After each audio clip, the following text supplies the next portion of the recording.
संत तुकाराम महाराजांनी सुद्धा सरस्वती मातेचं शारदा देवीचं श्रवण केलंय. ये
हंसावरती बसून शारदे मयुरावरती बसून तुका म्हणे ब्रह्मानंदिनी मम हृदयी विराजुनी.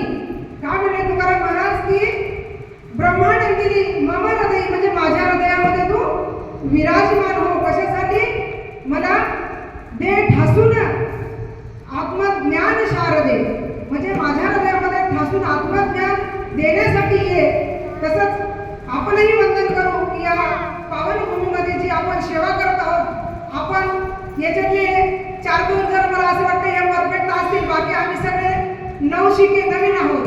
तर त्या शारदा मातेने आमच्यावर कृपा करावी हीच तिच्या चरणी वंदन करते आजच्या सेवेतून की तिनं आम्हाला बुद्धी द्यावी, तिनं आम्हाला बोलण्याची किंवा वागण्याची तसेच जीवन हे काय आहे नुसतं बोलून पोपट बनायचं नाही तर जीवन सार्थकी लागण्यासाठी जीवनाच्या प्रत्येक पैलूतून हा जन्म सार्थक करण्यासाठी तिने आपल्याला सत्सत विवेक बुद्धी द्यावी. विठ्ठला